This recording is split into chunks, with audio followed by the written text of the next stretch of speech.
ಮುಂದೆ ಕಾಲ ಆರಾಮಪ್ಪ. ಸೇರೋದು ಯಾವಾಗ ಸರ್ ನಿನ್ನೆ ನೀನು ಹೇಳ್ಕೊಳ್ತಿದ್ದೆ. ಮಗ ಪೂಜೆ ಶ್ರೀ ಮಾಡಿ ಗುರುಭ್ಯೋ ನಮಃ ಹರಿ ಓಂ. ಆಗ್ಯದಲ್ಲ ಆಗ್ಯದ. ಉದಯ ರವಿ ಸಹಸ್ರದ್ಯೋತಿತಂ ರೂಕ್ಷವೀಕ್ಷಂ ಪ್ರಳಯ ಜಲಧಿನಾದಂ ಕಲ್ಪಕೃದ್ವನ್ಹಿ ವಕ್ತ್ರಂ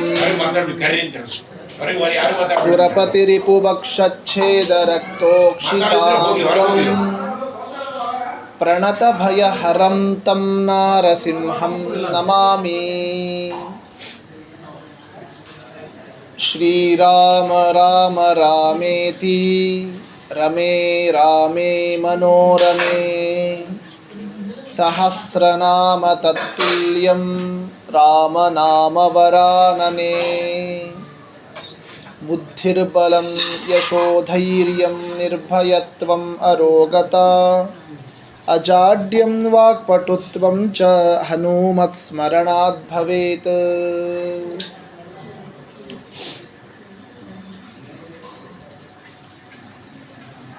ಮಿಥ್ಯಾ ಸಿದ್ಧಾಂತ ದುರ್ಧ್ವಾಂತ ವಿಧ್ವಂಸನ ವಿಚಕ್ಷಣಃ ಜಯತೀರ್ಥಾಖ್ಯತರಣಿಃ ಭಾಸತಾಂ ನೋ ಹೃದಂಬರೇ.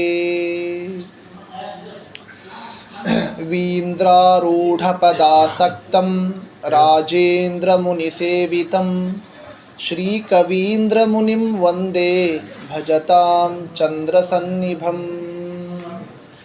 ಶ್ರೀಸತ್ಯವಿಕ್ರಮಯತೀಂದ್ರಕರಾಬ್ಜಜಾತಃ ಶ್ರೀಮೂಲರಾಮಪದಪಂಕಜಚಂಚರೀಕಃ ಶ್ರೀಸತ್ಯಬೋಧಕರುಣಾದಿಮಹದ್ಗುಣಾಬ್ಧಿಃ ಶ್ರೀಸತ್ಯವೀರಗುರುರಾಟ್ ಮುದಮಾತನೋತು. ಆಸೇತೋ ರಾತುಷಾರಾದ್ರೇ ಯೋ ದಿಶೋ ಜಿತವಾನ್ ಮುಹುಃ ಸತ್ಯಧ್ಯಾನಗುರುಃ ಪಾತು ಯತೀಂದ್ರೈರಪಿ ಪೂಜಿತಃ. ಸತ್ಯಾಭಿಜ್ಞಕರಾಬ್ಜೋತ್ಥಾನ್ ಪಂಚಾಶದ್ವರ್ಷಪೂಜಕಾನ್ ಸತ್ಯಪ್ರಮೋದತೀರ್ಥಾರ್ಯಾನ್ ನೌಮಿನ್ಯಾಯಸುಧಾರತಾನ್. ಶ್ರೀಸತ್ಯಾತ್ಮತೀರ್ಥಗುರುಭ್ಯೋ ನಮಃ.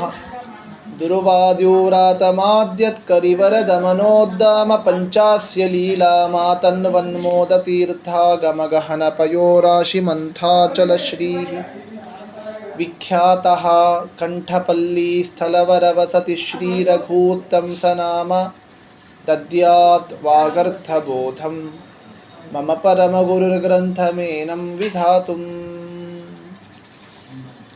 ಶ್ರೀ ಗುರುಭ್ಯೋ ನಮಃ ಹರಿ ಓಂ. ಇವತ್ತಿನ ದಿವಸ ನಾವೆಲ್ಲರೂ ಸಂತೋಷ ಪಡುವ, ಹೆಮ್ಮೆ ಪಡುವ, ಆರಾಧನೆ ಮಾಡುವ, ಪೂಜಿಸುವಂತಹ ದೊಡ್ಡ ದಿನ ಇವತ್ತಿನ ದಿನ. ಶ್ರೀರಾಮನವಮಿ ಹಬ್ಬ ಇವತ್ತು. ನಮಗೆ ರಜೆ ಸಿಕ್ಕಿದ್ದು ವಿಶೇಷ. ಇವತ್ತು ರಜೆ ಸಿಕ್ಕಿದ್ದು ವಿಶೇಷ. ಇವತ್ತಿನ ಶ್ರೀರಾಮನವಮಿ ಹಬ್ಬ ಸಂಡೇ ಅಂತ ಹೇಳಿ ರಜೆ ಸಿಕ್ಕಿದೆ ಹೊರತು ಒಂದು ವೇಳೆ ಸೋಮವಾರ ಮಂಗಳವಾರ ಇದ್ದಿದ್ದರೆ ರಜೆ ಇರ್ತಾ ಇರಲಿಲ್ಲ. ಮತ್ತು ಕೋಸಂಬರಿ ಬಡ ತಿನ್ನು ಮತ್ತು ಆಫೀಸಿಗೆ ಹೋಗು ಅಂತಲೇ ಇತ್ತು. ಇವತ್ತು ಸಂಡೇ ಬಂದಿದ್ದಕ್ಕೆ, ಇವತ್ತು ರವಿವಾರ ಬಂದಿದ್ದಕ್ಕೆ ನಾವೆಲ್ಲ ಇಷ್ಟು ಫ್ರೀ ಆಗಿದ್ದೇವೆ ಇವತ್ತು. ಅಂದರೆ ನಾವು ಗೋರ್ಮೆಂಟಿಗೆ ಒಂದು ಲೆಟರ್ ಬರೀಬೇಕು ನಾವೆಲ್ಲ. ವಾಲ್ಮೀಕಿ ಜಯಂತಿಗೆ ಸೂಟಿ ಕೊಡ್ತದೆ, ವಾಲ್ಮೀಕಿ ಜಯಂತಿ ರಜೆ ಕೊಡ್ತದೆ. ವಾಲ್ಮೀಕಿಗಳಿಗೆ ಮಹತ್ವ ಯಾಕೆ ಬಂತು? ರಾಮಾಯಣ ಬರೆದಿದ್ದಕ್ಕೆ ವಾಲ್ಮೀಕಿಗಳ ಮಹತ್ವ ಬಂತು. ರಾಮಾಯಣ ಬರೆದ ವಾಲ್ಮೀಕಿ ಜಯಂತಿಗೆ ಸೂಟಿ ಕೊಡುತ್ತೆ, ಆದರೆ ರಾಮಾಯಣ ಆರಾಧ್ಯ ದೈವನಾದ ರಾಮನವಮಿಗೆ ಸೂಟಿ ಇಲ್ಲ. ನಮ್ಮ ಮನೆ ಬಾರಕ್ಕೆ ರಾಮನವಮಿ ಸೂಟಿ ಇಲ್ಲ, ರಜೆ ಇಲ್ಲ. ಅವತ್ತಿನ ಆರಾಧನೆ ಮಾಡಲಿಕ್ಕೆ ಗಡಿಬಿಡಿ ಮಾಡಬೇಕು. ನಾವು ಗಡಿಬಿಡಿ ಮಾಡಬೇಕು. 10 ಗಂಟೆಗೆ ಓಡಬೇಕಂದ್ರೆ ಎಲ್ಲ ಬಡ ಮಾಡಿ ಅಷ್ಟರೊಳಗೆ ಕೋಸಂಬರಿ, ಅಷ್ಟರೊಳಗೆ ಪಾನಕ, ಅಷ್ಟರೊಳಗೆ ತೊಟ್ಲ ಹಾಕು, ಅಷ್ಟರೊಳಗೆ ಕರಿ, ಹಂಗೆ ಮಾಡಿ ನಾವು ಹೋಗಬೇಕು. ಇದು ನಾವೆಲ್ಲರೂ ಒಂದು ವಿನಂತಿ ಮಾಡ್ಕೋಬೇಕು. ನಮ್ಮ ರಾಮನವಮಿಗೂ ಕೂಡ ಒಂದು ಸೂಟಿ ಬೇಕು. ಹಿಂದೂಗಳ ಆರಾಧ್ಯ ದೈವನಾದ ರಾಮ, ಆರಾಧ್ಯ ದೈವನಾದ ಕೃಷ್ಣ, ಕೃಷ್ಣಾಷ್ಟಮಿ ಸೂಟಿ ಇಲ್ಲ. ಕೃಷ್ಣಾಷ್ಟಮಿ ಯಾವ ರಾತ್ರಿ ಬರ್ತಾನೆ, ಆದ್ದರಿಂದ ನಾವು ಯಾವುದು ಚಿಂತೆ ಇಲ್ಲ. ರಾತ್ರಿ ಬರ್ತಾನೆ ಆದ್ದರಿಂದ ಚಿಂತೆ ಇಲ್ಲ. ಇವತ್ತಿನ ಹಬ್ಬ ರಾಮನವಮಿ ಹಬ್ಬ, ಕೃಷ್ಣಾಷ್ಟಮಿ ಹಬ್ಬ ನಾವು ರಜೆ ಅಥವಾ ಕೊಡಲಿಲ್ಲ ಅಂದ್ರೂ ನಾವು ರಜೆ ಹಾಕಲೇಬೇಕು. ಅವತ್ತಿನ ದಿವಸ ಮಾತ್ರ ದೇವರಿಗೋಸ್ಕರ ಅಂತ ನಾವು ರಜೆ ಮೀಸಲಿಡಬೇಕು. ಇವತ್ತು ನೀವೇನು ಕಾಳಜಿ ಮಾಡಬೇಡ ಅಂಥೇಳಿ ಕರೆಕ್ಟಾಗಿ ರಾಮದೇವರು ನಮಗೆ ಸಂಡೇ ಹಾಕಿ ಕೊಟ್ಟಿದ್ದಾನೆ, ಸಂಡೇನೇ ಕೂಡಿಸಿ ಕೊಟ್ಟಿದ್ದಾನೆ. ಅಂತಹ ರವಿವಾರದ ದಿವಸ ರಾಮದೇವರು ಪುನರ್ವಸು ನಕ್ಷತ್ರ ಇವತ್ತೇ ಅವರು ಅವತಾರ ಮಾಡ್ತಾರೆ. ರಾಮದೇವರ ಅವತಾರ ಆದಂತಹ ದಿವಸ ಅಂತಹ ಪವಿತ್ರವಾದ ದಿವಸದಲ್ಲಿ ರಾಮದೇವರ ಅವತಾರ ಅನ್ನೋದಾಗಿದೆ. ರಾಮದೇವರು ಯಾರಿಗೆ ಬೇಡ? ಒಂದು ಮಾತಿದೆ, ರಾಮ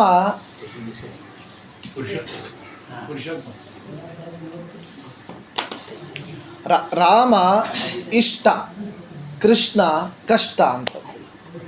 ಯಾಕೆಂದರೆ ಇವತ್ತು ರಾಮನವಮಿ ಇದ್ದಾಗ ಪೂಜಾ ಮಾಡಿ ಮಧ್ಯಾಹ್ನ 12 ಗಂಟೆಗೆ ತೊಟ್ಲಾತ್ ಹೋಗಿ ಕೋಸಂಬರಿ ಪಾನಕ ಹಂಚಿಬಿಟ್ರೆ ಹಬ್ಬ ಮುಗಿದೋಯ್ತು. ರಾಮನವಮಿ ಚೆನ್ನಾಗಿ ಆಚರಣೆ ಆಗ್ಬಿಡುತ್ತೆ. ಕೃಷ್ಣಾಷ್ಟಮಿ ಆಗ ರಾತ್ರಿ 12 ತನಕ ಕಾಯ್ದು ಅರ್ಘ್ಯ ಕೊಟ್ಟು, ಅರ್ಘ್ಯ ಕೊಡಲಿಕ್ಕೆ ಅಂತ ಹೋದಾಗ ಕಟ್ಟಿದ್ದು, ಕರೆದದ್ದು, ಹುರಿದದ್ದು, ಮುರಿದದ್ದು ನೋಡಿ ತಿನ್ನೋಂಗಿಲ್ಲ, ವಾಪಸ್ಸು ಹಂಗೆ ಮಕ್ಕೊಂಬಿಡೋದು. ಮತ್ತು ಮರುದಿವ್ಸ ಪಾರಣಿ ಎಷ್ಟೊತ್ತಿಗೆ ಬಂದಿರುತ್ತೋ ಗೊತ್ತಿಲ್ಲ. ಮನೆ ಯುಗಾದಿ ಪಂಚಾಂಗ ಬಂತಲ್ಲ, ಯುಗಾದಿ ಪಂಚಾಂಗದಲ್ಲಿ ನಾವು ಏನದ ನೋಡಿಲ್ಲ. ಕೃಷ್ಣಾಷ್ಟಮಿ ಎಷ್ಟೊತ್ತಿ ಪಾರಣೆ ಬಂದ ನೋಡಿರ್ತೀವಿ, ಕೃಷ್ಣಾಷ್ಟಮಿ ಪಾರಣೆ ಎಷ್ಟೊತ್ತಿ ಬಂದಿರುತ್ತೆ ಅಂತ. ಅಂತಹ ಕಷ್ಟಪಟ್ಟರೂ ಕೂಡ ಇಷ್ಟಪಟ್ಟು ಆಚರಣೆ ಮಾಡ್ತೀವಿ. ಅದು ನಮಗೆ ಆರಾಧ್ಯ ದೈವ ರಾಮಕೃಷ್ಣರ ಆರಾಧನೆ ಅಷ್ಟು ವಿಶೇಷವಾಗಿ ಮಾಡಬೇಕು. ಅಂತಹ ರಾಮದೇವರ ಮಹೋತ್ಸವ, ಒಂದು ಅವತಾರ ಮಹೋತ್ಸವ ಇವತ್ತು ವೈಭವದಿಂದ ನಡೀತಾ ಇದೆ. ನಮ್ಮ ಶ್ರೀರಾಮಚಂದ್ರ ಜಗತ್ತಿಗೆ ಏನು ಸಂದೇಶ ಕೊಟ್ಟ? ಯಾರು ರಾಮಸ್ಮರಣೆ ಮಾಡ್ತಾರೋ ಅವರನ್ನು ಆರಾಮಾಗಿಡ್ತೇನೆ ಅಂತ ಪರಮಾತ್ಮ ಕೊಟ್ಟ ಸಂದೇಶ. ಕೊನೆಗೆ ಕೊಟ್ಟ ಸಂದೇಶ ಅಷ್ಟೆ. ಯಾವ ರೂಪವೂ ಕರೆದಿಲ್ಲ, ಯಾವ್ಯಾವ ರೂಪವೂ ಕೂಡ ಹೋಗುವಾಗ ಕರೆದಿಲ್ಲ ನನ್ನ ಜೊತೆ ಬನ್ನಿ ಅಂತ. ಅದು ರಾಮರೂಪ ಮಾತ್ರ ಕರೀತದೆ. ರಾಮದೇವರು ಹೋಗುವಾಗ ಸಮಾಯಾತ ಏ ಮೋಕ್ಷ ಪದೇಚ್ಛವಃ, ಯಾರ್ಯಾರು ಮೋಕ್ಷ ಪದೇಚ್ಛಗಳಿದ್ದೀರೋ, ಯಾರ್ಯಾರು ಮೋಕ್ಷ ಬೇಕು ಅಂತ ಇಚ್ಛಾಪಟ್ಟವ್ರು ಇದ್ದೀರೋ ನನ್ನ ಜೊತೆ ಬನ್ನಿ ಅಂತ ಕರೀತಾನೆ ರಾಮದೇವ, ನನ್ನ ಜೊತೆ ಬನ್ನಿ ಅಂತ. ಆದರೆ ನಾವು ಅವತ್ತಿದ್ವಿ, ನಮ್ಮ ಮನೆ ಬಾರಕ್ಕೆ ನಾವು ಹೋಗಿಲ್ಲ. ಇಲ್ಲರಿ ನಮ್ಮ ಯಾದಗಿರಿ ಮನೆ ಬಿಟ್ಟು ಬರಲ್ಲ, ನಾವು ಇಲ್ಲೇ ಕೂತ್ಕೊಂಡ್ವಿ.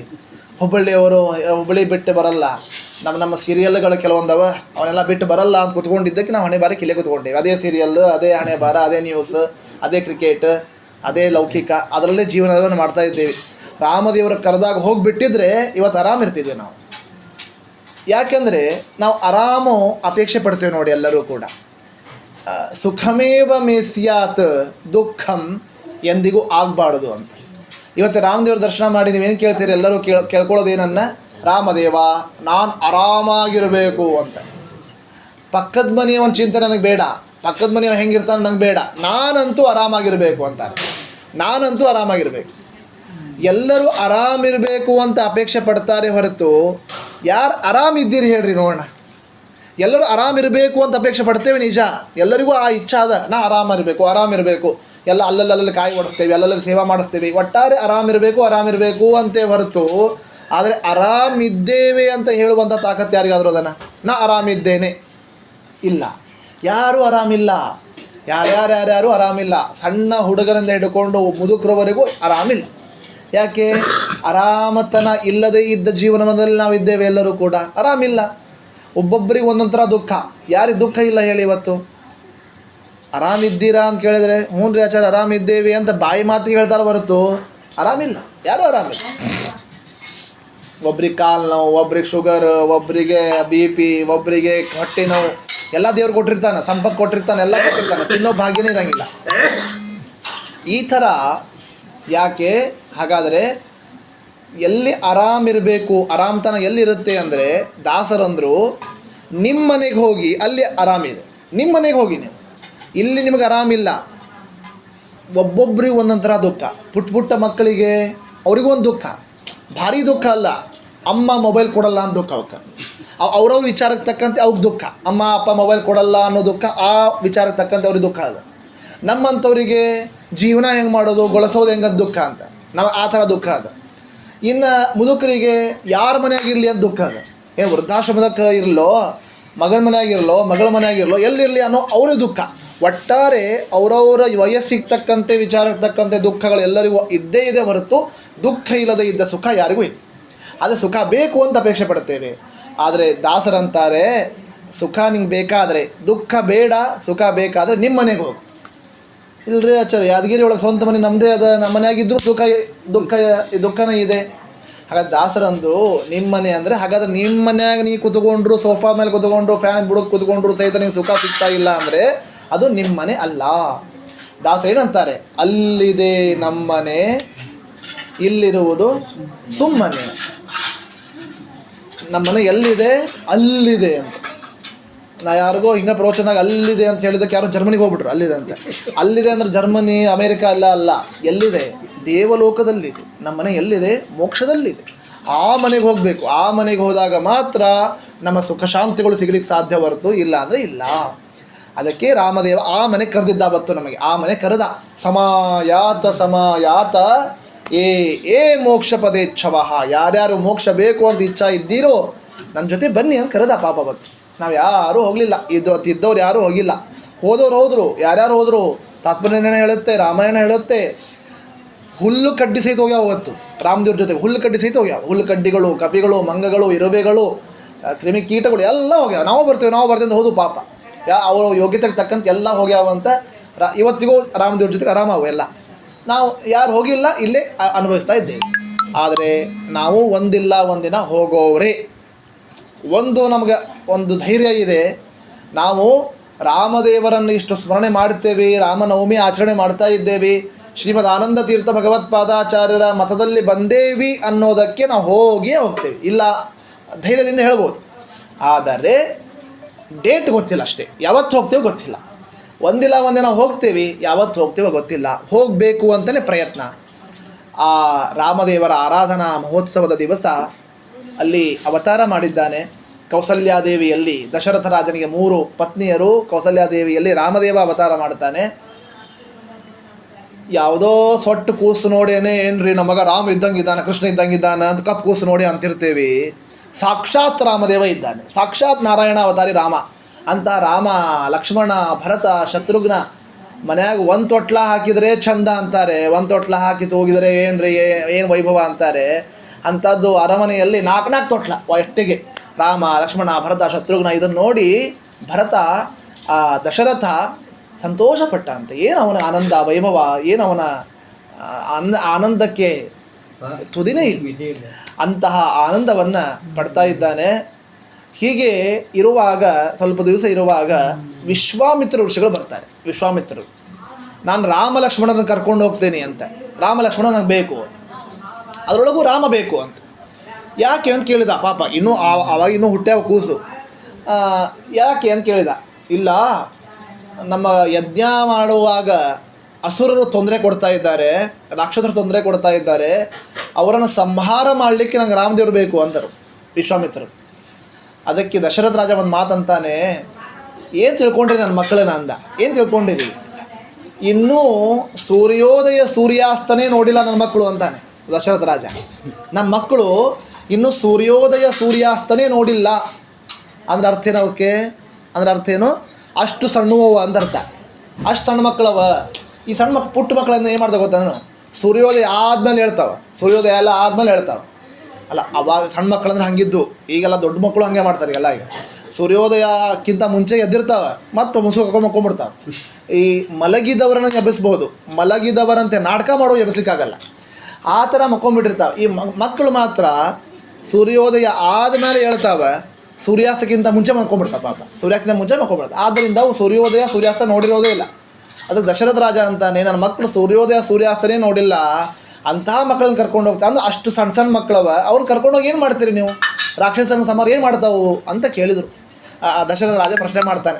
ಅದಕ್ಕೆ ವಿಶ್ವಾಮಿತ್ರರು ಅಂದರು, ನಿನ್ನ ಮಕ್ಕಳ ಬಗ್ಗೆ ನಿನಗೆ ಗೊತ್ತಿಲ್ಲ, ನಾ ಕರ್ಕೊಂಡು ಹೋಗ್ತೀನಿ ಅಂತ ರಾಮ ಲಕ್ಷ್ಮಣ ಕರ್ಕೊಂಡು ಹೋಗಿ ಅಲ್ಲಿ ಸುಬಾಹು ಮಾರೀಚ ತೊಂದರೆ ಕೊಡ್ತಾಯಿದ್ರು. ಸುಬಾಹುವನ್ನು ಕೊಲ್ಲಿಸಿ ಮಾರೀಚನನ್ನು ಹಾಗೆ ಬಿಡಿಸಿ, ಮಾರೀಚ ಮುಂದೆ ಬೇಕಾಗಿತ್ತು, ಯಾಕೆ ಮಾಯಾಜಿಂಕಿಯಾಗಿ ಬರ್ಲಿಕ್ಕೆ ಬೇಕಾಗಿತ್ತು. ಮಾರೀಚನನ್ನು ಬಿಡಿಸಿ ಮುಂದೆ ಹಾಗೆ ರಾಮ ಲಕ್ಷ್ಮಣರು ಅಲ್ಲೇ ಜೊತೆಗೆ ಇದ್ದರು. ಸ್ವಯಂವರ ಅಂತ ಘೋಷಣೆ ಆಯಿತು. ಹೋದರು, ಸೀತಾಳನ್ನು ಪಡ್ಕೊಂಡ ರಾಮದೇವ, ಶಿವಧನುಸ್ಸನ್ನು ಮುರಿದ, ಸೀತಾಳನ್ನು ಪಡ್ಕೊಂಡ. ಅಪ್ಪ ಅಮ್ಮ ಇಲ್ಲೇ ಇಲ್ಲ, ಸೀತಾ ಮದುವೆ ಆಗೋಯ್ತು. ತಿರುಗಿ ಅಪ್ಪ ಅಮ್ಮ ಇಲ್ಲೇ ಮನೆಯಾಗವ, ಸೀತಾಳ ಮದುವೆ ಆಗ್ಬಿಟ್ಟ. ಆಮೇಲೆ ದಶರಥ ರಾಜನ ಕರೆಸಿ ಮದುವೆ ಮಾಡಿಕೊಂಡು ಬಂದರು, ಅಯೋಧ್ಯ ಪಟ್ಟಣಕ್ಕೆ ಬಂದರು. ಅಯೋಧ್ಯ ಪಟ್ಟಣಕ್ಕೆ ಬಂದಾಗ ದಶರಥ ರಾಜ ಅಂತ ನನ್ನ ಮಗನಿಗೆ, ದೊಡ್ಡ ಮಗನಿಗೆ, ಹಿರಿಯ ಮಗನಿಗೆ ರಾಮದೇವರಿಗೆ ರಾಜ್ಯಾಭಿಷೇಕ ಮಾಡಬೇಕು ಅಂತ, ರಾಮದೇವರಿಗೆ ರಾಜ್ಯಾಭಿಷೇಕ ಮಾಡಬೇಕು ಅಂತ ದಶರಥ ರಾಜ ಹೊರಟ. ಆವಾಗ ಕೈ 2 ಕೈ ಕೊಟ್ಲು. ಕೈ ಏನು ಮಾಡಿದ್ಲು, 2 ವರ ಕೇಳಿದ್ಲು. ಅಂದರೆ ವರ ಅವಾಗೇ ಕೇಳಿದ್ಲಕ್ಕಿ, ಅದನ್ನು ಮುಂದೆ ಸ್ವಲ್ಪ ಪೆಂಡಿಂಗ್ ಇಟ್ಟಿದ್ಲು. ಮುಂದೆ ಕೇಳಿದೆ, ಯಾವಾಗ ಕೇಳ್ತೀನಿ ಅಂತ, ನಂಗೆ ಬೇಕಾದಾಗ ಕೇಳ್ತೀನಿ ಅಂತ. ಅದಕ್ಕೆ ಹೆಂಡತಿ ಆಶೆಗಳನ್ನು ಅವಾಗ ಪೂರ್ಣ ಮಾಡಿಬಿಡ್ಬೇಕು, ಪೆಂಡಿಂಗ್ ಇಡಬಾರ್ದು. ಏನೇನೋ ಕೇಳ್ತಿರ್ತಾವೆ ಪಾಪ, ಏನೇನೋ ಕೇಳೋದಲ್ಲ, ಅವರು ಚೆನ್ನಾಗಿ ಕೇಳಬೇಕು, ಚೆನ್ನಾಗಿದ್ದದ್ದು ಕೊಡಿಸ್ಬೇಕು. ಈ ದಶರಥ ರಾಜ ಪೆಂಡಿಂಗ್ ಇಟ್ಟಿದ್ದ ಆ ವರಗಳನ್ನೇ ಕೇಳಿದ್ಲು. ಅದು ಕೈಕೇಯಿಯ ಒಂದು ವಿಚಾರ ಅಲ್ಲ, ಮಂಥರೆಯ ವಿಚಾರ, ಮಂಥರೆಯ ಪ್ರಚೋದನೆಯಂತೆ ಅವಳು ಕೇಳ್ತಾಳೆ. ಒಂದು, ರಾಮದೇವರು ವನವಾಸಕ್ಕೆ ಹೋಗಬೇಕು. ಎರಡನೆಯದ್ದು, ನನ್ನ ಮಗ ಭರತ ರಾಜನಾಗಬೇಕು. ಆ ಥರ 2 ಕೇಳಿದಾಗ ಅಪ್ಪ ಅಮ್ಮನ ಆಶೆಯಂತೆ ನಿಜವಾಗಲೂ ರಾಮದೇವರು ರಾಜನಾಗಲಿಕ್ಕೆ ಬಂದವರೇ ಅಲ್ಲ, ಅಸುರರ ಸಂಹಾರ ಮಾಡಲಿಕ್ಕೆ ಅಂತಲೇ ಬಂದವರು. ಅಸುರರ ಸಂಹಾರ ಮಾಡಬೇಕಂದ್ರೆ ರಾಜ್ಯದಾಗ ಕುದುರೆ ಆಗಲ್ಲ, ಅದು ವನವಾಸಕ್ಕೆ ಹೋದರೆ ಆಗುತ್ತೆ ಅಂಥೇಳಿ ರಾಮದೇವರು ಹಾಗೇ ಆಗಲಿ ಅಂತ ಹೊರಟಿದ್ದಾರೆ. ಹೋದರು, ಭರತ ಬೆನ್ನತ್ತಿದ, ಇಲ್ಲ ಅಣ್ಣ ನಿನ್ನ ಬಿಟ್ಟು ನಾ ಇರೋದಿಲ್ಲ ಅಂತಂದ. ಪಾದಕ ಕೊಟ್ಕೊಳ್ಸಿದ್ರು. ಅದೇ ಪಾದಕ ಪೂಜೆ ಮಾಡ್ತಾ ರಾಮದೇವರು ಬರೋ ತನಕ ನಾ ಅಯೋಧ್ಯ ಪಟ್ಟಣ ಪ್ರವೇಶ ಮಾಡೋದಿಲ್ಲ ಅಂತ ನಂದಿಗ್ರಾಮದಲ್ಲಿ ಅಲ್ಲೇ ಭರತ ಕೂತ್ಕೊಂಡಿದ್ದ. ಈ ಕಡೆಗೆ ದಂಡಕಾರಣ್ಯ, ಚಿತ್ರಕೂಟ, ಪಂಚವಟಿ ಎಲ್ಲ ಆಶ್ರಮಗಳನ್ನು ನೋಡ್ತಾ ಕಾಣ್ತಾ ಅನೇಕ ಗುಹಾ, ಶಬರಿ ಭಕ್ತರು, ಏನು ರಾಮದೇವರ ಭಕ್ತರು ಎಲ್ಲರನ್ನ ಅಲ್ಲಿ ಹೋಗುವಾಗ ಕಬಂಧ, ವಿರಾಧ ಅನೇಕ ರಾಕ್ಷಸರನ್ನೆಲ್ಲ ಕೊಲ್ತಾ ತಾಟಕ ಅವರನ್ನು ಕೊಲ್ತಾ, ಶೂರ್ಪಣಕಿ ಎಲ್ಲರನ್ನ ಸಂಹಾರ ಮಾಡ್ತಾ ಇರುವಾಗ ಒಬ್ಬರ ಭೇಟಿ ಆಗುತ್ತೆ. ಯಾರು? ಜಗತ್ತಿನ ನಾಯಕನಿಗೆ, ಜಗತ್ ಪ್ರಾಣರ ಭೇಟಿ ಆಗುತ್ತೆ, ಹನುಮಪ್ಪನ ಭೇಟಿ. ಆ ಹನುಮಪ್ಪನಿಗೂ ರಾಮದೇವರಿಗೂ ಭೇಟಿ. ಹನುಮಪ್ಪನ ಗೆಳೆಯ ಸುಗ್ರೀವ, ಅವ ವಾಲಿಯನ್ನು ಸಂಹಾರ ಮಾಡಿಸ್ತಾನೆ. ಸುಗ್ರೀವ ಅವ ರಾಮದೇವ್ರು ಕೇಳಿರ್ತಾರೆ, ನೀ ನನ್ನ ಕೆಲಸ ಮಾಡಿಕೊಟ್ರೆ ನಾನು ನಿನ್ನ ಕೆಲಸ ಮಾಡ್ತೀನಿ ಅಂತ. ನನ್ನ ಕೆಲಸ ಏನು? ನನ್ನ ಹೆಂಡ್ತಿನ ಕಳ್ಕೊಂಡೀನಿ ಅಂದ ರಾಮದೇವರು. ನನ್ನ ಹೆಂಡ್ತಿನ ಕಳ್ಕೊಂಡ್ಬಿಟ್ಟೇನು, ಭಾಳ ದುಃಖ ಆಗ್ಯದ ಅಂತ. ಯಾರಾದರೂ ನಮ್ಮ ಹೆಂಡ್ತಿನ ಕಳ್ಕೊಂಡಾಗ ಇಷ್ಟೆಲ್ಲ ರಂಪಾಟ ಮಾಡೋದು ಇರ್ತದೆ. ಇಷ್ಟೆಲ್ಲ ಹೆಂಡ್ತಿನ ರಂಪಾಟ ಮಾಡಿ ಎಲ್ಲರಿಗೂ ಹೇಳುವಂಥದ್ದು ಏನದ, ನಾವು ಹುಡುಕ್ತೇವಪ್ಪ. ಈ ಥರ ಮಾಡೋದು ಯಾಕೆ ಅಂದರೆ ರಾಮದೇವರು ಹೆಂಡ್ತಿನ ಕಳ್ಕೊಂಡೇ ಇಲ್ಲ. ಮೊದಲು ಫಸ್ಟ್ ಆಫ್ ಆಲ್ ರಾಮದೇವರು ಹೆಂಡ್ತಿನ ಕಳ್ಕೊಂಡೇ ಇಲ್ಲ. ಅದಕ್ಕೆ ಯಾವಾಗಲೂ ಕೂಡ ಈ ಸುಂದರಕಾಂಡ ಹೇಳುವಾಗ, ರಾಮಾಯಣ ಕಥೆ ಹೇಳುವಾಗ ಅಲ್ಲಿ ಸೀತಾಕೃತಿಂ ಅಂತಲೇ ಪದ ಬರ್ತದೆ ಹೊರತು ರಾವಣ ಕರ್ಕೊಂಡೋಗಿ ಸೀತಾಳ ಗೊಂಬೆಯನ್ನು ಕರ್ಕೊಂಡೋಗಿದ್ದ. ಅದು ಕಾರಣ ಇಷ್ಟೇ. ಅವಳು ಒಂದು ಯಾವುದೋ ಜಿಂಕೆ ನೋಡಿದ್ಲು, ಜಿಂಕೆ ಬೇಕು ಅನ್ಲು. ರಾಮ ಹೋದ, ಬಿಲ್ಲು ಬಾಣ ತೊಗೊಂಡು ಹೋದ. ಎಷ್ಟೊತ್ತಾಯಿತು ಬರಲಿಲ್ಲ.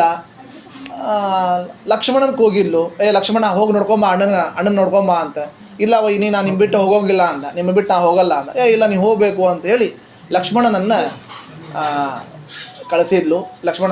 ಕಳಿಸಿದ್ದಾಳೆ.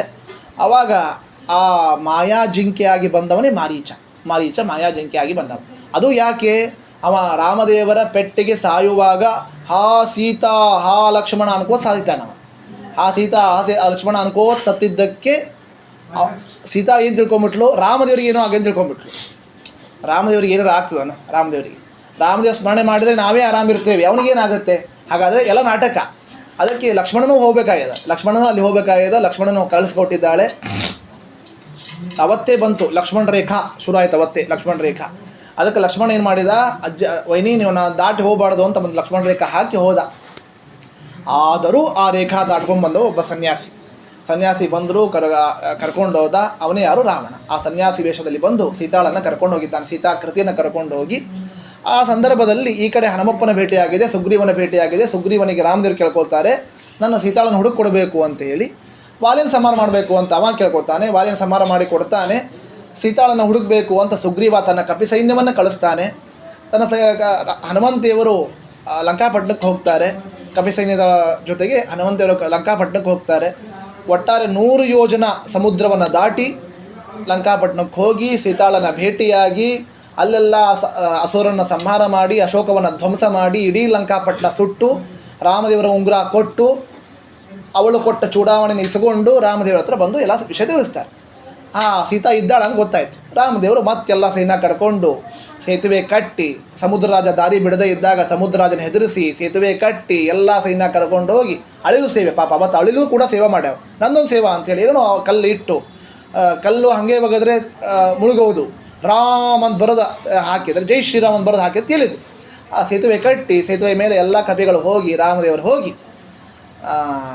ರಾವಣ, ಕುಂಭಕರ್ಣ, ಇಂದ್ರಜಿತ್ ಎಲ್ಲ ಅಸುರನ ಸಂಹಾರ ಮಾಡಿ ಸೀತಾಳನ್ನು ಕರ್ಕೊಂಬಂದು ಮತ್ತು ಅಯೋಧ್ಯ ಪಟ್ಟಣಕ್ಕೆ ಬಂದು ಅವತ್ತು ದಶರಥ ರಾಜ ಅಪೇಕ್ಷೆ ಪಟ್ಟಂತೆ ವನವಾಸ ಮುಗಿದ ತಕ್ಷಣ, ರಾವಣನ ಸಂಹಾರ ಆದ ತಕ್ಷಣ ರಾಮದೇವರು ರಾಜ್ಯಭಾರ ಮಾಡಿದ್ದಾರೆ. ಅದಾದ ಮೇಲೆ 11,000 ವರ್ಷ ರಾಜ್ಯಭಾರ ಮಾಡಿದ್ದಾನೆ ರಾಮದೇವರು. 11,000 ವರ್ಷ ರಾಜ್ಯಭಾರ ಮಾಡಿದ್ದಾನೆ. ಅಂತಹ ಎಲ್ಲರೂ ಕೂಡ ರಾಮದೇವರು ಸಿಂಹಾಸನದಲ್ಲಿ ಕೂತ್ಕೊಂಡಾಗ ಅಯೋಧ್ಯಾಧಿಪತಿ ಶ್ರೀರಾಮಚಂದ್ರ ಭಗವಾನ್ ಕೀ ಅಂತ ಘೋಷಣೆ ಮಾಡಿದ್ದಾರೆ. ರಾಮದೇವರ ಘೋಷಣೆ ಮಾಡಿದ್ದಾರೆ. ಇದೇ ರಾಮಾಯಣ ಸಾರಾಂಶ, ಇಷ್ಟೇ ರಾಮಾಯಣ ಸಾರಾಂಶ. ಅಂತಹ ರಾಮದೇವರು ಎಲ್ಲ ರಾಜ್ಯಭಾರ ಮಾಡಿ ಹನುಮಪ್ಪನಿಗೊಂದು ವಿಶೇಷತೆ, ಲಕ್ಷ್ಮಣನಿಗೊಂದು ಅಧಿಕಾರ, ಎಲ್ಲರಿಗೂ ಒಂದೊಂದು ಅಧಿಕಾರವನ್ನು ಕೊಟ್ಟು ರಾಜ್ಯಭಾರ ಮಾಡಿ ರಾಜ್ಯ ಮುಗಿಸಿ ಹೋಗುವಾಗ ಕರೀತಾರೆ. ಹೋಗುವಾಗ ನಾನು ಹೋಗುವ ಸಮಯ ಬಂತು, ಹೋಗ್ತಾ ಇದ್ದೇನೆ, ಯಾರ್ಯಾರು ಬರ್ತೀರಿ ಬರ್ರಿ ಅಂತ ಆಫರ್ ಕೊಟ್ಟ. ಪಾಪ ಎಷ್ಟು ಚೆನ್ನಾಗಿ ಆಫರ್ ಕೊಟ್ಟಿದ್ದ. ಬರ್ರಿ ಯಾರ್ಯಾರು ಬರ್ತೀವಿ. ಈಗ ನಮಗೆಲ್ಲ ಈ Jio offers, Airtel offer, TV offers, TV ಒಳಗೆ ಆಫರ್ ಬಂದಾವ. 10 ರೂಪಾಯಿ ಎಕ್ಸ್ಟ್ರಾ ಕೊಟ್ಟರೆ 100 ಚಾನಲ್ ಫ್ರೀ ಅಂತ ಕೊಡ್ತಾರೆ, 10 ಚಾನಲ್ ಫ್ರೀ ಅಂತ ಕೊಡ್ತಾರೆ. ಅಂಥ ಆಫರ್ಸ್ ನಮ್ಮ ಬೆಲೆ ಇದೆ ಹೊರತು, ಅಂಥ ಆಫರ್ಸ್ ನಾವು ಬೆಲೆ ಕೊಡ್ತೇವೆ ಹೊರತು ಮೋಕ್ಷಕ್ಕೆ ಹೋಗೋ ಆಫರ್ಸಿಗೆ ಬೆಲೆ ಕೊಡಲಿಲ್ಲ. ನಾವು ಯಾರು ಮೋಕ್ಷಕ್ಕೆ ಹೋಗೋ ಆಫರ್ ಕೊಟ್ಟಿದ್ದಾರೆ ದೇವರು, ಯಾರು ಬೆಲೆ ಕೊಡಲಿಲ್ಲ. ಆದರೂ ಕೂಡ ದೇವರು ಹೇಳಿ ಹೋದ, ಯಾರು ಇಲ್ಲೇ ಇರ್ತೀರಿ ರಾಮದೇವ ಸ್ಮರಣೆ ಮಾಡ್ತಾ ಇರ್ರಿ, ದೇವರ ಸ್ಮರಣೆ ಯಾರು ಮಾಡ್ತಾ ಇರ್ತೀರೋ ಅವ್ರಿಗೆ ನನ್ನ ಪದವಿ ಸಿಕ್ಕೇ ಸಿಗುತ್ತೆ ಎಂಬುದಾಗಿ ರಾಮದೇವರು ಘೋಷಣೆ ಮಾಡಿ ಆಶೀರ್ವಾದ ಮಾಡಿ ಹೋಗಿದ್ದಾರೆ. ಅಂತಹ ರಾಮದೇವರ ಉತ್ಸವ ಮಹೋತ್ಸವ ಇವತ್ತು ವೈಭವದಿಂದ ನಡೀತಾ ಇದೆ. ರಾಮಚಂದ್ರ ದೇವ ರಾಮದೇವರ ಬಗ್ಗೆ ಹನುಮಂತಿಯವರು ಯಾವ ಥರ ಪೂಜಾ ಮಾಡ್ತಾ ಇದ್ದರು, ಇವತ್ತಿಗೂ ಕೂಡ ಹನುಮಪ್ಪ ಇವತ್ತಿಗೂ ಇದ್ದಾನೆ. ನಾವು ಈ ನಮ್ಮ ಅಮ್ಮ ಹಿರಿಯರೆಲ್ಲ ಎಣ್ಣೆ ಹಚ್ಚಿರ್ತಾರೆ ನೋಡಿ, ಮಕ್ಕಳಿಗೆ ಎಣ್ಣೆ ಹಚ್ಚುತ್ತಾ ಇರುವಾಗ ಈ ಒಂದು ಶ್ಲೋಕವನ್ನು ಸ್ಮರಣೆ ಮಾಡುತ್ತಾರೆ. ಈ ಶ್ಲೋಕ ಅಶ್ವತ್ಥಾಮ ಬಲಿರ್ವ್ಯಾಸೋ ಹನುಮಾಂಶ್ಚ ವಿಭೀಷಣಃ ಕೃಪಃ ಪರಶುರಾಮಶ್ಚ ಸಪ್ತೈತೆ ಚಿರಜೀವಿನಃ. ಇವರು ಚಿರಂಜೀವಿಗಳು, ಇವತ್ತಿಗೂ ಇದ್ದಾರೆ ಇವರೆಲ್ಲ. ಯಾರ ಹೆಸರು ಹೇಳಿದೆ? ಅಶ್ವತ್ಥಾಮಾಚಾರು, ಬಲಿ, ವೇದವ್ಯಾಸದೇವರು, ಹನುಮಂತ, ವಿಭೀಷಣ, ಕೃಪಾಚಾರ್ಯರು, ಪರಶುರಾಮ ದೇವರು ಇವತ್ತಿಗೂ ಇದ್ದಾರೆ. ಇವತ್ತಿಗೂ ಇವರೆಲ್ಲ ಇದ್ದಾರೆ.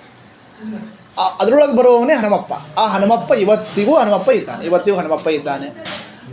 ಆ ಹನುಮಪ್ಪ ಸೇವೆಯನ್ನು ಮಾಡ್ತಾ ಇದ್ದಾನೆ. ಹೇಗೆ? ನಮೋ ನಮೋ ರಾಮ ನಮೋ ನಮಸ್ತೆ ಪುನಃ ಪುನಸ್ತೆ ಚರಣಾರವಿಂದಂ ನಮಾಮಿ ನಾಥೇತಿ ನಮನ್ಸರೇಮೆ. ರಾಮದೇವರಿಗೆ ಪುನಃ ನಮಸ್ಕಾರ ಮಾಡ್ತಾ ಇದ್ದಾನೆ. ಅಂತಹ ರಾಮಚಂದ್ರ ದೇವರ ಆರಾಧನಾ ಹೆಂಗೆ ಮಾಡ್ತಾ ಇದ್ರು? ನಮ್ಮ ಹನುಮಂತ ದೇವರು ರಾಮದೇವರಿಗೋಸ್ಕರ ಪೂಜಾ ಮಾಡಲಿಕ್ಕೆ ಅಂತ ಹೂ ತುಳಸಿ ತರ್ಲಿಕ್ಕೆ ಹೋಗ್ತಿದ್ರಂತ. ಹೂ ತುಳಸಿ ತೊಗೊಂಬರ್ಬೇಕಂತ ಹೋಗ್ತಿದ್ರಂತ. ನಮಗೆ ಯಾವ ಟೆನ್ಷನ್ ಇಲ್ಲೇ ಇಲ್ಲ. ಯಾರಿಗೂ ಆಟೋದವ್ರಿಗೆ ಫೋನ್ ಮಾಡಿಬಿಟ್ಟು ತಂದು ಹಾಕ್ಬಿಡ್ತಾರೆ ಮನೆಗೆ. ಆಟೋದವ್ರಿಗೆ ಫೋನ್ ತಂದು ಹಾಕಿದ್ರೆ ಯಾವನೋ ಮುಟ್ಟಿದ್ದು, ಯಾವನೋ ಕೈ ಹಚ್ಚಿದ್ದು ತಂದು ಹಾಕ್ಬಿಡ್ತಾರೆ. ಅದನ್ನೇ ಎರಿಸ್ತೇವೆ. ಅದು ಶಂಕೋದಕ್ಕೆ ಸಹಿತ ಪ್ರೋಕ್ಷಣೆ ಮಾಡೋದಿಲ್ಲ, ಹಾಗೆ ಎರಿಸ್ಬಿಡ್ತೇವೆ. ಹನುಮಪ್ಪ ಹಂಗಲ್ಲ. ತಾವು ಮಾಡುವ ಪೂಜೆಯಲ್ಲಿ ತಾವೇ ತರಬೇಕು, ತಾವೇ ತುಳಸಿ ತರಬೇಕಂತೆ, ತಾವೇ ಹೂ ತರಬೇಕಾಗಿತ್ತು. ಅದನ್ನು ತೊಗೊಂಬರ್ಲಿಕ್ಕೆ ಅಂತ ಹನುಮಪ್ಪ ಹೋಗ್ತಾ ಇದ್ದ.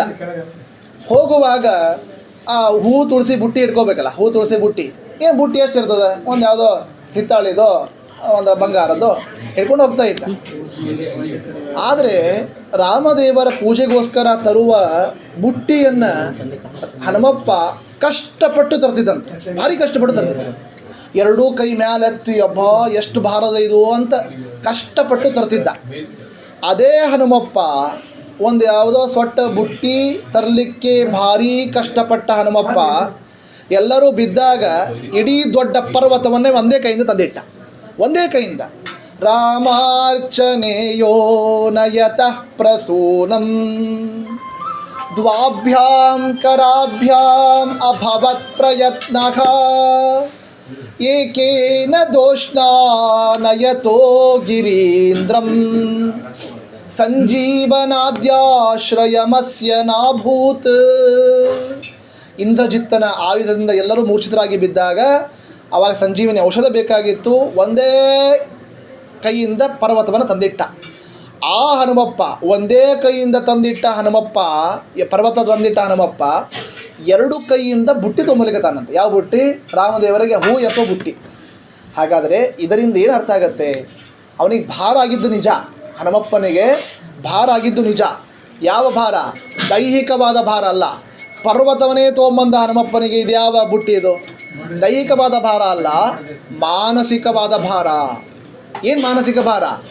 ನಾನು ಹೂ ತುಳಸಿ ತೊಗೊಂಬರುವಾಗ ಆ ರಾಮದೇವರ ಹೂ ತುಳಸಿ ಸಮರ್ಪಣೆ ಆಗುವ ತುಳಸಿ ಮೇಲೆ ಎಲ್ಲಿ ನನ್ನ ನೆರಳು ಬೀಳುತ್ತೋ ಏನೋ ಅನ್ನೋ ಭಯ ಪಾಪ ಹನುಮಪ್ಪನಿಗೆ.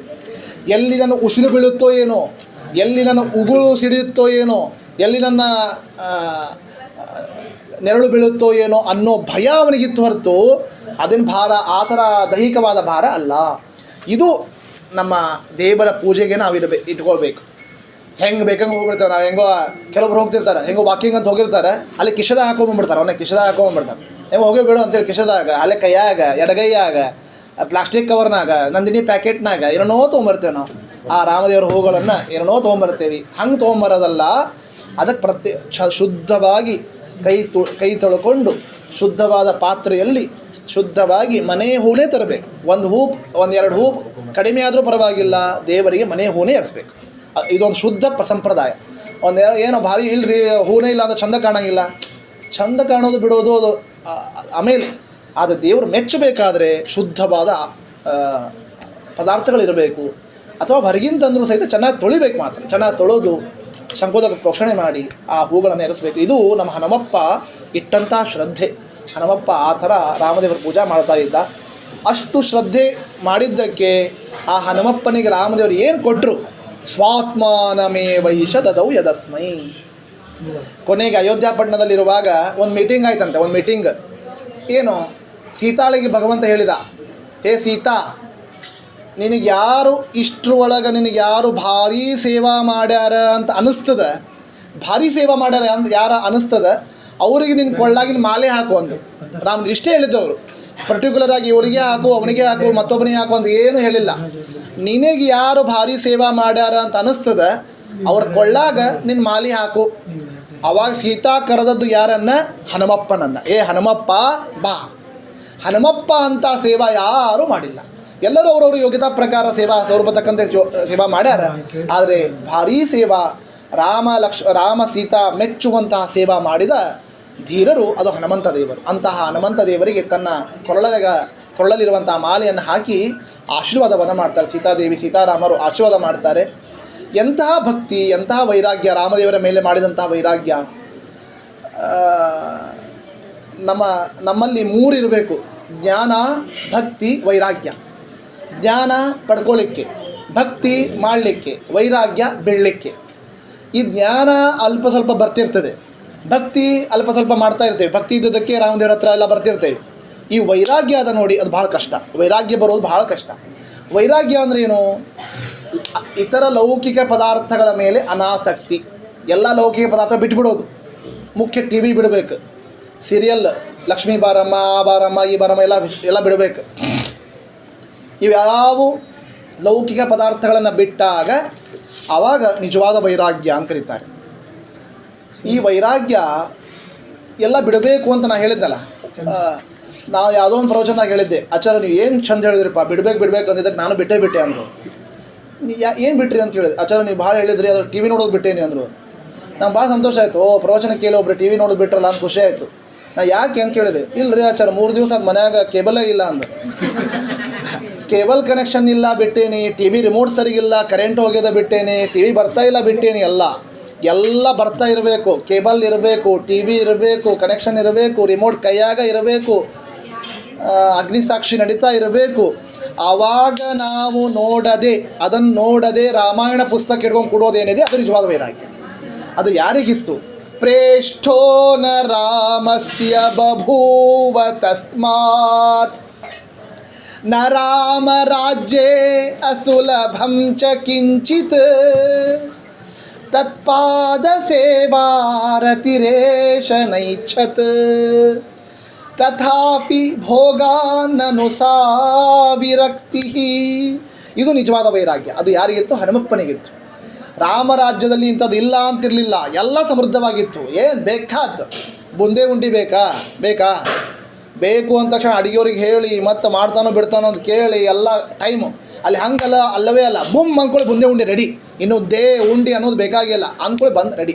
ಬರೀ ತಿನ್ನೋ ವಿಷಯದಲ್ಲ, ಏನು ಬೇಕಾದ ಕೇಳಿದ್ರು ಸಮೃದ್ಧ ರಾಮರಾಜ್ಯ. ಅಂತಹ ರಾಮರಾಜ್ಯದಲ್ಲಿ ಹನುಮಪ್ಪನ ಸ್ಥಾನ ಎಂಥದ್ದು? Right hand Hanumappa. ಏನು ಬೇಕಾದ ಮಾಡಿದ್ರು ಯಾರು ಯಾಕೆ ಅಂತ ಕೇಳೋರು ಇದ್ದಿದ್ದಿಲ್ಲ, ಅಂತಹ ಸ್ಥಾನದಲ್ಲಿದ್ದಾರೆ. ಅಂತಹ ಸಮೃದ್ಧ ರಾಮರಾಜ್ಯದಲ್ಲಿ ಅಂತಹ ಸ್ಥಾನದಲ್ಲಿ ಇದ್ದ ಹನುಮಪ್ಪ ಕೇಳಿದ್ದೇನನ್ನ? ತತ್ಪಾದ ಸೇವಾರತಿ. ರಾಮದೇವ, ನನಗೇನು ಬೇಡ, ನಿನ್ನ ಪಾದದಲ್ಲಿ ಭಕ್ತಿ ಮಾತ್ರ, ಸೇವಾ ಮಾಡುವ ಭಾಗ್ಯ ಮಾತ್ರ ಕೊಡು ಅಂತ ಕೇಳಿದ್ರಲ್ಲ, ಇದು ನಿಜವಾದ ವೈರಾಗ್ಯ. ಅಂತಹ ವೈರಾಗ್ಯವನ್ನು ನಾವು ಪಡ್ಕೋಬೇಕು ಅಂತ ರಾಮಾಯಣ ಸಾರುತ್ತೆ, ಗ್ರಂಥಗಳು ಸಾರುತ್ತವೆ. ಅಂತಹ ಜ್ಞಾನ ಭಕ್ತಿ ವೈರಾಗ್ಯಗಳನ್ನು ಪಡ್ಕೊಂಡಾಗ ಮಾತ್ರ ನಮ್ಮ ರಾಮದೇವರು ನಮಗೆ ಅನುಗ್ರಹ ಮಾಡ್ತಾರೆ ಅನ್ನುವ ಸಂದೇಶ ಅದು ರಾಮನವಮಿಯ ಸಂದೇಶ. ಅಂತಹ ರಾಮನವಮಿ ಹಬ್ಬದಲ್ಲಿ ಅನೇಕ ಕಡೆಗೆ ಇವತ್ತೆಲ್ಲ ಅಭಿಷೇಕಾದಿಗಳನ್ನು ಮಾಡ್ತಾರೆ. ಎಲ್ಲ ಮಠಗಳಲ್ಲಿಯೂ ಇವತ್ತು ರಾಮದೇವರು ಎಲ್ಲೆಲ್ಲಿ ಇದ್ದಾರೆ, ಮೂಲ ರಾಮದೇವ, ದಿಗ್ವಿಜಯ ರಾಮದೇವ, ಎಲ್ಲೆಲ್ಲಿ ರಾಮದೇವರ ಪ್ರತಿಮೆಗಳು, ಶ್ರೀಮದ್ ಆನಂದ ತೀರ್ಥ ಭಗವತ್ಪಾದಾಚಾರ್ಯ ಕರಾಚಿತ ಪ್ರತಿಮೆಗಳೆಲ್ಲ ಇದಾವೋ ಅವೆಲ್ಲ ಅಭಿಷೇಕಾದಿಗಳು ವೈಭವದಿಂದ ಮಾಡ್ತಾರೆ. ಹಾಗೆ ನಮ್ಮ ಶ್ರೀಮದ್ ಆಚಾರ್ಯರ ಗ್ರಂಥಗಳು ಅರ್ಥ ಆಗಲಿಕ್ಕೆ ಮಹಾನುಭಾವರ ಅವತಾರನೇ ಟೀಕಾಕೃತ್ಪಾದರ ಅವತಾರ, ಶ್ರೀಮದ್ ಜಯತೀರ್ಥರ ಅವತಾರ. ಅಂತಹ ಟೀಕಾಕೃತ್ಪಾದರು ಅರ್ಚಿಸಿ ಪೂಜಿಸಿ ಅನುಗ್ರಹಿಸಿದಂತಹ ಪ್ರತಿಮೆ ಈ ಮನೆಯಲ್ಲಿ ಇದೆ. ಕೊನೇರೆ ಆಚಾರ್ಯರ ಮನೆ ಅಂತ ಪ್ರಸಿದ್ಧ. ಅಂತಹ ಕೊನೇರೆ ಆಚಾರ್ಯರ ಮನೆಯಲ್ಲಿ ಈ ಟೀಕಾಕೃತ್ಪಾದರ ಪ್ರತಿಮೆ ಇದೆ. ರಾಮದೇವರ ಪ್ರತಿಮೆಗೆ ಬೆಲೆ ಅಲ್ಲ. ರಾಮದೇವರ ಪ್ರತಿಮೆ ನಾವು ಮಾಡಿಸ್ಕೋಬೋದು, ಆದರೆ ಅಲ್ಲಿರುವ ಸನ್ನಿಧಾನ ಶ್ರೀಮದ್ ಜಯತೀರ್ಥರು ಮುಟ್ಟಿದ್ದಾರೆ ಅನ್ನೋ ಸನ್ನಿಧಾನ, ಶ್ರೀಮದ್ ಟೀಕಾಕೃತ್ಪಾದರು ಮುಟ್ಟಿದ್ದಾರೆ, ಸ್ಪರ್ಶ ಮಾಡಿದ್ದಾರೆ ಅನ್ನೋ ಸನ್ನಿಧಾನ, ವಿಶೇಷವಾದ ಸನ್ನಿಧಾನ. ಅಂತಹ ದರ್ಶನ ಮಾಡ್ತಾ ಇದ್ದೇವೆ. ಈ ಮನೆಗೆ ನಮ್ಮ ನಾರಾಯಣಾಚಾರ್ಯ ಆಗಿರ್ಬೋದು, ನಾರಾಯಣಾಚಾರ್ಯ ದಂಪತಿಗಳು ನಮ್ಮ ಕೂಸಿದ್ದಾಗಿಂದ ಆಟ ಆಡಿಸಿದವರು. ಹಾಗೆ ಪ್ರಹ್ಲಾದಣ್ಣ, ಇಲ್ಲೆಲ್ಲ ಈ ಮನೆಯವರು ರಮೇಶ್ ಅಣ್ಣ ಎಲ್ಲ ಇದ್ದಾರೆ. ಅವರು ತುಂಬ ದಿನಗಳಿಂದ ಅಲ್ಲ, ವರ್ಷಗಳಿಂದ ಹೇಳ್ತಾ ಇದ್ರು, ಆಚಾರ್ಯ ರಾಮನವಮಿ ಬರಬೇಕು, ರಾಮನವಮಿ ನೀವು ದರ್ಶನ ಮಾಡಬೇಕು ಅಂತ. ಅದು ಪ್ರಸಂಗಗಳಿಂದ ಅಲ್ಲಿಯೂ ನಮ್ಮ ಹುಬ್ಬಳ್ಳಿಯಲ್ಲಿ, ನಾ ಹುಬ್ಬಳ್ಳಿಯವ, ಅಲ್ಲಿಯೂ ರಾಮನವಮಿ ಉತ್ಸವ ವೈಭವದಿಂದ ಮಾಡ್ತಾ ಇರ್ತಾರೆ. ಅಲ್ಲಲ್ಲಿ ಕಾರ್ಯಕ್ರಮ ಹೋಗ್ತಾ ಇರ್ತೇವೆ. ಈ ವರ್ಷ ಬೇಕಾದ್ದಾಗಲಿ, ಈ ವರ್ಷ ಬರಲೇಬೇಕು ಅನ್ನೋ ಅಪೇಕ್ಷೆಯಿಂದ ಆ ರಾಮದೇವರ ಸೇವೆಯನ್ನು ಮಾಡಲಿಕ್ಕೆ ಒಂದು ಅವಕಾಶ ಸಿಕ್ಕಿದೆ. ಅಂತಹ ನಾರಾಯಣಾಚಾರ್ಯ ದಂಪತಿಗಳಿಗೆ ಹಾಗೂ ಪ್ರಹ್ಲಾದಣ್ಣವರಿಗೆಲ್ಲ ಕುಟುಂಬಕ್ಕೆ ಅಭಿನಂದನೆಗಳನ್ನು, ವಿಶೇಷ ಅಭಿನಂದನೆಗಳನ್ನು ಸಮರ್ಪಣೆ ಮಾಡ್ತಾ, ಅಂತಹ ಶ್ರೀರಾಮಚಂದ್ರನ ಅನುಗ್ರಹ, ರಾಮದೇವರ ಪರಮಾನುಗ್ರಹ ಎಲ್ಲರ ಮೇಲೂ ಸದಾಕಾಲವೂ ಇರಲಿ ಅಂತ ಪ್ರಾರ್ಥನೆ ಮಾಡ್ತಾ ನನ್ನ ಪುಟ್ಟ ಪ್ರವಚನಕ್ಕೆ ಶ್ರೀಕೃಷ್ಣ.